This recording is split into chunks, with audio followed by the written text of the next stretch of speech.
Varicose veins కి సరైన చికిత్స కోసం సంప్రదించండి ఎవిస్ హాస్పిటల్. నమస్తే రమగారు. నమస్తే జయ. రమగారు, పౌర్ణమి మనం 365 ఒత్తులు వెలిగించుకుంటాము, ఉపవాసం ఉంటాము.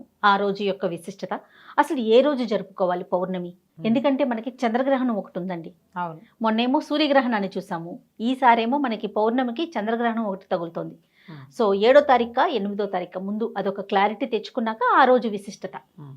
8వ తారీఖు ఉదయం నుంచి సాయంకాలం వరకు కార్తీక పౌర్ణమి ఉంది. 8వ తారీఖు ఉదయం నుంచి సాయంకాలం వరకు కార్తీక పౌర్ణమి తిథి ఉన్నది. అయితే పౌర్ణమి గడియలు తొందరగానే అయిపోతాయి, చీకటి పడేదాకా పౌర్ణమి లేదు. పైగా ఈ మన సంపూర్ణ చంద్రగ్రహణం అని చెప్పబడుతున్న భారతదేశంలో కేవలం పాక్షికంగా కొద్ది నిమిషాలు మాత్రమే కనపడేటువంటి చంద్రగ్రహణము మధ్యాహ్నమే మొదలవుతుంది, మనకు కనపడదు. సాయంకాలం 8వ తారీఖు చంద్రోదయం అయ్యేసరికల్లా పౌర్ణమి గడియలు వెళ్ళిపోతాయి. చంద్రోదయము అవకుండా ఇంకా గ్రహణం నడుస్తూ ఉంటుంది. గ్రహణం విడిచి చంద్రుడు బయటకు వచ్చేసరికల్లా అప్పటికే పౌర్ణమి వెళ్ళిపోయి 1 గంటన్నర అయిపోతుంది. ఓకే. కాబట్టి ఉదయకాలంలో తిథి ఉన్నప్పుడు ఉంటే ఆ తిథే చెప్పుకోవాలి, ఆ తిథే చేయాలన్న నియమం ఇక్కడ వర్కౌట్ కాదు. కాబట్టి 7వ తారీఖు సాయంకాలం కార్తీక సోమవారం నాటి సాయంకాలమే 4:56 59 కొన్ని చోట్ల 5:25 సూర్యాస్తమయం కాకముందే పౌర్ణమి ఘడియలు వచ్చేస్తాయి. 7వ తారీఖు సాయంత్రం పౌర్ణమి రాత్రి ఉండటం ఇంపార్టెంట్. కాబట్టి చంద్రుడు కదా పౌర్ణమికి, ఆయన ఉండాలి కదా పూర్ణ చంద్రుడు. మెయిన్ రీజన్ తీసుకుంటాం, అంటే మెయిన్ ఇక్కడ వ్యవహారం అయితే అది. మరుసటి రోజు చేసుకోవడానికి 8వ తారీఖు చేయటానికి పగలు లేదు. మనం చంద్రుడికి సంబంధించిన వ్యవహారాలన్నీ రాత్రిళ్ళు చేస్తాము. కాబట్టి ముందు రోజే చేసుకోవాలి. ఈ ముందు రోజు మనం ఏమేం చేయొచ్చు? కార్తీక పౌర్ణమి నాడు యథావిధిగా మనం ఇళ్లల్లోనూ దేవాలయాల్లోనూ చెరువుల దగ్గర బావుల దగ్గర ఎక్కడైనా వెలిగించేటువంటి 365 ఒత్తులు వెలిగించుకునే పద్ధతి ఈరోజే 7వ తారీఖు రాత్రి. అలానే జ్వాలాతోరణం వెలిగిస్తారు దేవాలయాల్లో. అది కూడా జ్వాలాతోరణం కూడా 7వ తారీఖు రాత్రి 7వ తారీఖే వెలిగిస్తారు. ఈ దీపాలు వెలిగించుకోవటం సంవత్సరం అంతా కూడా దీపారాధనలో ఏదైనా చిన్న చిన్న తేడా పాడాలు ఉంటే దాన్ని సరిచేసుకోవటం కోసం ఈ 365 ఒత్తులు వెలిగించాలి అనేది ఎప్పుడో మొదలైంది మన దగ్గర. ఎవరైనా ఒకళ్ళు 2 10 మందో చేసేవాళ్ళు. ఇప్పుడు లక్షల్లో అందరం సామూహికంగా ప్రతి ఇంట్లో దేవాలయాలకు వెళ్తే దేవాలయాన్ని దగ్ధం చేసేంత అంతంత మంటలు పెట్టి మొత్తానికి చేసేస్తున్నాం. మళ్ళీ ఇంట్లో కూడా నాకోటి మా ఆయన కోటి మా పిల్లలిద్దరికి చెరుకో 2 అని 4 కట్టలు కూడా వెలిగించేస్తున్నాం. అవునండి. అందులో ఇది వరకు అన్ని ఇళ్లలో చేసుకుని 365 పెట్టుకుంటే ఇప్పుడు అట్లా కాదు. ఒక గట్టిది ఇంత టంగు మందు ఒకటి ఉంటుంది, గట్టిగా చుట్టేస్తారు, ఇంతంతవే ఉంటాయి. దాంట్లో ఒక దీపావళి టపాకాయకి పెట్టినట్టు ఒక ఒత్తి బయటికి పెడతారు. ఆ ఒత్తిని వెలిగిస్తే సరిపోతుంది, అవన్నీ మెల్లిగా దగ్ధం అవుతాయి. సూక్ష్మంలో మోక్షాలు బోల్డ్ అని వచ్చినాయి.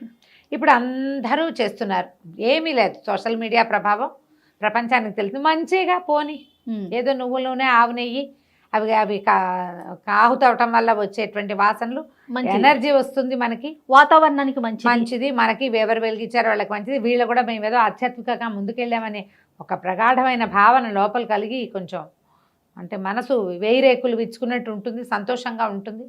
మంచిదే, చేయగలిగితే చేసుకోవచ్చు. 7వ తారీఖు సాయంకాలం ఆ రోజు మనం కార్తీక సోమవారం కూడా వాళ్ళ ఉపవాసం ఉంటాము.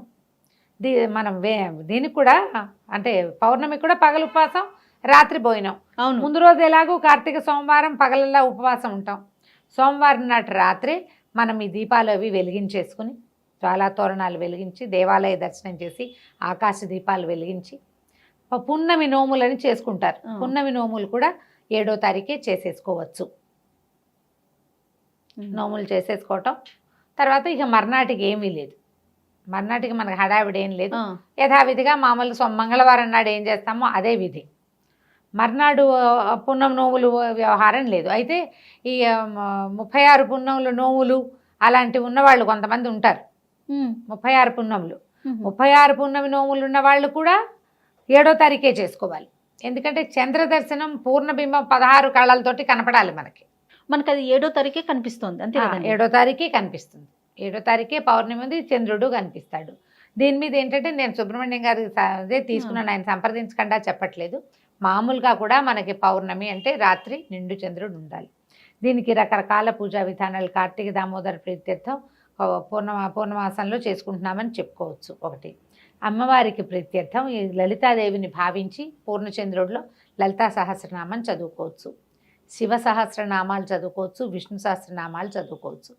శివ సంబంధమైన, విష్ణు సంబంధమైన, దేవీ సంబంధమైన ఏ పూజ చేసుకున్నా కూడా మంచి ఫలితం ఇస్తుంది. పౌర్ణమి నాడు పెద్ద దానానికి ప్రాశస్త్యం గురించి పెద్దగా చెప్పరు, ఏదో కుదిరినట్టు చేసుకుంటాం. ఈ రోజున ప్రధానంగా దీపం, అర్చన, అవి రెండూ ప్రధానం. ఎలాగో పొద్దున ఉపవాసం ఉంటారు, కార్తీక పురాణం వినేయండి, చదువుకోండి, వినిపించండి యథావిధిగా. పగలు ఉపవాసం ఉండండి. రాత్రి భోజనానికి ఏర్పాటు పొద్దున్న చేసుకోకూడదు, అది జ్ఞాపకం పెట్టుకోవాలి. సాయంత్రమే చేసుకోవాలి. సాయంకాలం దీపం పెట్టుకున్నాకనే మీరు వంట ఏర్పాట్లు అవి చేసుకోవాలి. ఎక్కడైనా వాకిళ్ళలో అంటే మన తులసి చెట్టు ఉంటే తులసి చెట్టు దగ్గర, ఇంట్లో దేవతార్చనలు అంటే మనం ఇప్పుడు 365 ఒత్తులు వెలిగించామనుకో ఇంత జ్వాల వస్తుంది భగ్గుమని. అవును. అందుకని ఇంట్లో కాకుండా కొంచెం వాకిళ్ళు, పెరళ్ళు, బాల్కనీలు అలా తులసి దగ్గర కనుక పెట్టుకుంటే చెట్టుకు దగ్గరగా పట్టుకోకండి. తులసి మొక్కకి కొంచెం యువతలుగా ఒక చక్కగా ముగ్గేసి శంఖచక్రాలు వేసి ఓ పద్మం వేసి దాంట్లో చిన్న ప్రమిదను పెట్టడం, ఆవు నేతిలో నానబెట్టినటువంటి దీపాలను ఏం చేస్తారంటే వీటిని ఒత్తుల్ని కూడా ఉదయకాలమే ఆట పెట్టండి. నేను నేతిలో వేసి పెట్టండి. పెడితే కొంచెం తీసి పెట్టేటప్పుడు కొద్దిగా పిడిచేసి కనుక పెడితే చకచక ఆహుతవుతుంది, చక్కగా దీపం నిలిచి కాలుతుంది. ఈ 365 ఒత్తులు వెనుకున్న ఆంతర్యం ఏంటి రమ్మగారు? సంవత్సరం చేయ అంతేనా? రోజులు 365 రోజులకి రోజుకు ఒకటి చొప్పున పెడుతున్నట్టుగా. ఇప్పుడు మనం అవన్నీ మీ ఇష్టం, కానీ నేను ఇప్పటికి 3 సంవత్సరాలుగా ఇదే మాట చెప్తున్నాం. ఇంటికి ఒక దీపం చాలు. భార్యకి వేరు, భర్తకు వేరు చెప్పక్కర్లేదు. కొంతమంది ఇలా ఫీల్ అవుతారు, మా ఆయన కూడా దీపం పెట్టాలి కదా అది కదా అని. దానికని మీ ఇష్టం పెట్టుకోండి అని చెప్పాము లాస్ట్ ఇయర్ అయితే. కొంతమంది నానుడు ఏంటంటే రమ్మగారు, మనం చేసే ఒక్కొక్క రోజు ఒక్కొక్క తప్పుకు సంబంధించి 365 తప్పులకి సంబంధించి దీపం పెడుతున్నాం. నావే, మా భర్తవే, పిల్లలే అనేది ఒక భావన. కాదమ్మా, కాదు కదా, అట్లా కాదు. నిత్యము మనం దీపారాధన చేయాలి. ఏ రోజు తప్పిపోయినా, ఎన్ని రోజులు తప్పిపోతాయి, బయట ఉంటారు, ఏదైనా పురుడు, మైల, శూల వస్తాయి, ఎన్ని రోజులు వచ్చాయో నీకు తెలుస్తుంది.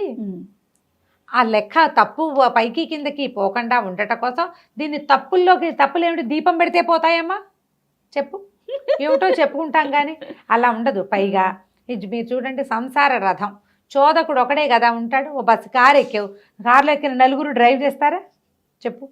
ఒక్కడు డ్రైవర్. ఎగ్జాంపుల్ అసలు ఒక్క డ్రైవరు, ఇంటికి ఒక్క దీపారాధన. భార్యాభర్త ఇద్దరు దీపం పెట్టినా, మనం ఇది వరకు చెప్పినప్పుడే నేను చెప్పాను, భర్త దీపం పెట్టి బయటికి వెళ్ళారనుకోండి, నువ్వు ఇంకొక ప్రమిద పెట్టి ఇంకో ఒత్తి పెట్టకు, అందులోనే నూనె పోయి, అది పద్ధతి. ఇంటికి ఒక దీపారాధన, ఆయనకో దీపారాధన, నీకో దీపారాధన, ఎరుకో కాపురమా, అదే పద్ధతి. ఒక వాహనానికి చోదకుడు ఒకడు, అంతే, డ్రైవర్ ఇంటికి. ఇప్పుడు మనం పూజ చేయించుకున్నాం దేవాలయంలోకి వెళ్ళి, పసిపిల్ల బాలది ఇంట్లో పెంచుకునే కుక్క పిల్ల పేర్లు కూడా చెప్పక్కర్లేదమ్మా. అసలు నాకు ఎంత విసుగ్గా ఉంటుందో, గుళ్ళలో వింటానా 100 పేర్లు చెప్తారు. ఆయన ఒట్టి నామకే వాస్తే చెప్తున్నాడు, దానివల్ల ప్రయోజనం లేదు. ప్రయోజనం దేనివల్ల వస్తుంది? ఫలానా ఆ గోత్రానికి సంబంధించిన ఫలానా ఆయన యొక్క సకుటుంబ సపరివార సమేతంగా అన్న వాక్యం చెప్పనిస్తే, ఆ కుటుంబంలో మీరు, మీ పిల్లలు, మీ మానవలు, తర్వాత మీ అల్లుడు, కూతురు తాలూకు దౌహిత్రులు, వాళ్ళంతాను, వాళ్ళతో పాటు మీ ఇంట్లో ఉండే పని వాళ్ళు, పరివారం కూడా వస్తారు. చక్కగా అందరి పేర్లు చెప్పక్కర్లా, అలా అక్కడ గుళ్ళో చెప్తాం కాబట్టి అందరి పేర్లతోటి నలుగురికి 4 దీపాలని పెట్టారు ఒకళ్ళు, నాకు తెలుసు, అందుకనే చెప్తాను.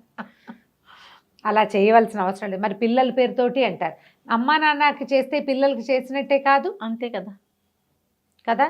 అలా ఎలా అవుతుంది? మేము తింటే వాళ్ళు తిన్నట్టు అవుతుందా? అలాంటి ఎవరి ప్రశ్నలు వేయకండి. ఎవరి ఫలితం వాళ్ళదే కదా, ఎవరి పుణ్యం వాళ్ళదే కదా, ఇలాంటి ప్రశ్నలు వస్తూ ఉంటాయి, అనుమానాలండి. అది అలా ఉండదు.